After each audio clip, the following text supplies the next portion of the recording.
Hey, what's up, everybody? It's Nick here with you for the rock album review for the ninth studio album from Chevelle. It's called Niratias. Is that how you say it? Niratias? You know, initially I thought it was some sort of like epic Lord of the Rings-esque title, like Niratias, which is my best Gandalf voice. But it turns out it's actually an acronym for Nothing is Real and This is a Simulation. So, you know what? That is very deep. That's very philosophical.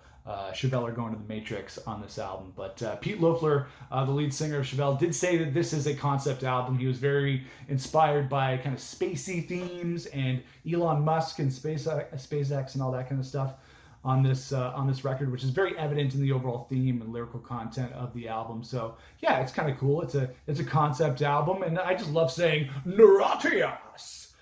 Don't worry, I'm not gonna do that again for the rest of the review. But you know what? I am a Chevelle fan, going all the way back to 2003 with Wonder What's Next. I'm gonna date myself here, but that album came out when I was in, I think, my first year of university. I still remember going to pick up the CD at HMV in London, Ontario, and I was a big fan of the album at the time. I still am. It's a great record. You got Send the Pain Below, you got The Red, which were the big radio hits for Chevelle earlier in their career, and then you got Comfortable Liar, you got Family System, One Lonely Visitor is a great acoustic track from that record. So I am a Chevelle fan, definitely from Wonder What's Next. But then I kind of fell off the Chevelle train for maybe the rest of the 2000s and checked in with them again around the Hats Off to the Bull record.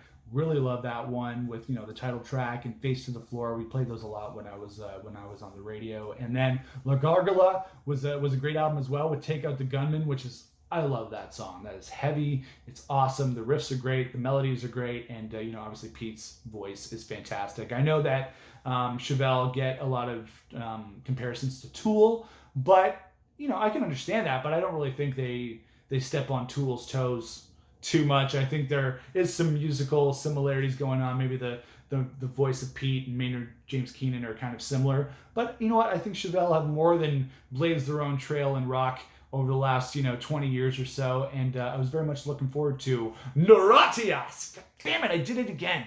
And you know what? I have to say, this record is great. I really liked it upon first listen. You know, that's where I am in my musical fandom right now when it comes to rock. I'm a big fan of big riffs, big melodies, big drums. Everything's big. That's what I really enjoy in rock music these days, and I'm happy to say that Niratias, see, I didn't even do that crazy voice. I'm happy to say that Nothing is Real and This is a Simulation is a home run for Chevelle, going from the first track. This is the first one in the good column, in the positive column. It's called Verruckt, I think. It was okay. It's a decent instrumental. It sets the tone for the album. Like we said, this is a concept album, so obviously there's going to be a couple of instrumentals in there. It's not surprising that the album kicks off with an instrumental. So, the first song, Verruckt, I hope I didn't just totally butcher that title, but that comes in at the first one for the positive side for me. Then we get to a song called So Long, Mother Earth, and now I said, obviously there's that Tool comparison, but this song reminds me of Maynard's other band, A Perfect Circle, and I really like the song. It was kind of, he was channeling his inner Maynard James Keenan. I feel like the delivery on this song, vocal-wise, was very Maynard, but I think maybe that was intentional. Maybe that's just the way the song comes across, because Pete can obviously do some great vocals. He's fantastic. He can go from low to high. He can do screams. So great vocals as usual on this song as well. So I really did enjoy So Long, Mother Earth. Then we get to a song called Mars Simula. This one goes into the positive column for me as well. This is a kind of a representative song of the whole theme and concept that they're trying to go for on this album. And I really, really enjoyed the chugging riffs. I really enjoyed the really intense vocal on this song. Kind of reminded me had a little bit of that Dave Grohl Foo Fighters vibe to it as well, which is never a bad thing. So I really did enjoy Mars Simula, another cool title. Should I say it in the voice? And then we get to the killer first single from this album, which is called Self-Destructor, and this has another great vocal track from Pete Loeffler, and I love the guitar on this song. He's a great guitar player. He has some really crazy riffs on this album. There might be too many riffs, but I'm not going to even go there because that is almost just sacrilege. But there are a lot of really great riffs on this album that he just drives home. And then this song also has a really cool piano outro on it as well. So that just goes to show you, yeah, there's a lot of really heavy chugging guitars, but there are some really cool textures on this album. And this is one of the songs that I definitely added to my 21 playlist on Spotify. I really loved Self-Destructor.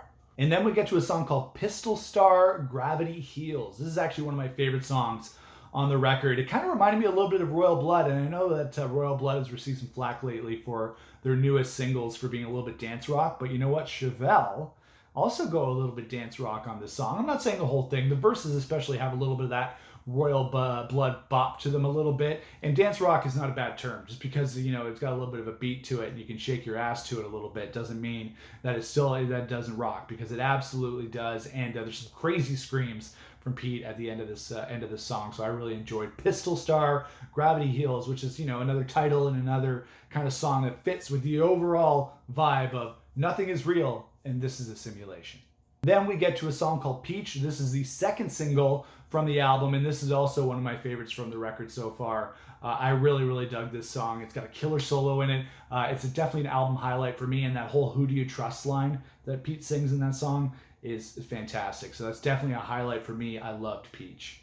Then we get to a song called Endlessly. Now, this is the big rock ballad of the album. No matter how heavy an album gets, most bands still put a little bit more of a mainstream kind of rock ballad song on the album, and this is a great tune. I loved Endlessly. The only thing that surprised me was that this wasn't put up further in the album. You know, you're already maybe, I think, 9 or 10 songs deep into the album when Endlessly comes up, and you think, well, you know, with a big rock ballad like this that maybe the label would want to push, and I think they are. I think it's like the third single from the record. You think that they would want it earlier on in the album, but maybe Chevelle was feeling a little bit shy about putting something like that so early in the record. Maybe they wanted it to be, you know, more about the concept and the heaviness before they got to the rock ballad. In my opinion, it should be a little bit further up in the album, but it's a great song nevertheless. I really liked Endlessly. Then we get to another single released from this record called Remember When, and this is another great song. It's, I think, maybe the most kind of straight ahead anthemic rock song on the album, which is, you know, kind of the same as Endlessly. I'm wondering why this thing is so late in the album. It comes after Endlessly, or maybe right before, but I'm wondering, why is this so late in the record? This is a really strong song. It might break up some of the, you know, more like heavy thematic stuff a little bit earlier on in the record. At least that's the way I would do it. But again, maybe Chevelle's feeling a little bit weird about putting these. I'm not going to say they're super commercial. They are a little bit more commercial than some of the other stuff on the record, but it's still Chevelle. It's not like they just completely turn pop on these songs. They're just a little bit more radio friendly, and you'd think they would want to, you know, maybe break it up a little bit in the middle or at the beginning of the album, but they decided to place it a little bit later on. But that's cool, because to get later to the album, you have a couple of treats. Then the last song I'm going to put in the positive column is called Lost in Digital Woods. This is a different kind of song to end the album off. It's definitely an album closer. It's pretty much a spoken word track with some kind of, you know, weird instrumentation. There's a little bit of, you know, washed out wah-wah guitar, a little bit of a secret track at the end. And, you know, not that this is like some great song. It's just a little bit of a spoken word thing, but I thought the lyrics were cool. I thought the delivery was cool, and I thought it was a fun and different way to end off the album. So I'm going to put Lost in Digital Woods in the positive column. And then we get to the negative column on this record. Actually, it's not so much that these songs are horrible. It's just that some of them weren't even songs. Sleep the Deep and Wormhole, Wormhole. I don't, you know, when people put V's instead of W's, I'm not sure how to pronounce that. It's a wormhole. We're going into the wormhole. But yeah, Sleep the Deep and Wormhole. They're kind of more transitional instrumental tracks. They're kind of like a minute, 2 minutes long, and they don't really go anywhere on their own. They're just kind of transition between other tracks leading into other songs. Like Wormhole goes into Pistol Star, which is a cool little intro and stuff, but it's not like they really stand on their own, so I can't add them to the positive pile and say, wow, these are amazing. They're just there to kind of keep things moving along, keep the concept moving along. So I'm going to put those ones in the negative column. Then we got to a song called Test Enough, I think, which is, you know, it was a nice change from all the hard rock. There was a cool guitar on this song, but it felt like a little bit like filler. It does come, I guess, maybe in the middle, maybe a little bit past the middle of the album. It was a good little song. Had some cool instrumental bits, but it didn't really blow me away in comparison to some of the other really strong tracks on this record. So I'm going to put that one in the negative column as well. And then we get to a song called Ghost and Razor, which was heavy as fuck. It was a super cool song. I like the instrumentation on it, but it just felt a little bit like filler to me. It was a little bit late in the album. I think, like a lot of bands these days, I think that maybe Chevelle could have used to maybe cut a little bit from the album. Maybe one of those last couple of songs, Ghost and Razor, maybe could have gone, just because it doesn't really stand out to me, but it is kind of buried deep in the record. And thankfully, there are more than enough great tracks on this album to offset the stuff that I didn't feel was as strong, but I'm going to have to put that one in the negative column as well. So overall, I really like the new album from Chevelle. I'm by no means a hardcore Chevelle fan. I'm not really too familiar with their last record, which was The North Corridor, which came out in 2016. Not super familiar with that. Like I said, I've dabbled with them over the years. Wonder What's Next is kind of my go-to Chevelle record, but I really haven't dug in deep with a lot of their other stuff. So I'm interested to see what maybe more of a hardcore Chevelle fan, someone who's followed all the albums all the way through, would think of this album. But I do think it's really cool, and I think Chevelle, I don't know, I heard some rumors online that this could be their last album for a while. I know they've lost some members over the years. I hope not, because they still sound strong. This album sounds great, so I really hope that they keep going, and I really do like this album. It's got a very thematic concept vibe, like a Coheed and Cambria album or something. And actually, I was reading on Wikipedia that Boris Vallejo was the album designer, the album cover designer for this record. He designed old movie posters for National Lampoon's Vacation, which I thought was a really cool fact. See, it's worth it to read the Wikipedia page before I come and do these reviews. I can just drop some facts on y'all like that. But you know what? I did like, let me do it again, Niratias! Nothing is real, and this is a simulation. I really did like this album, so I'm going to give it a 4 out of 5. And that is it for my rock album review for the new album from Chevelle. Let me know what you think in the comments below. If you're a hardcore Chevelle fan, if you're kind of more, casual like I am, let me know what you thought of this new record. I thought it was great.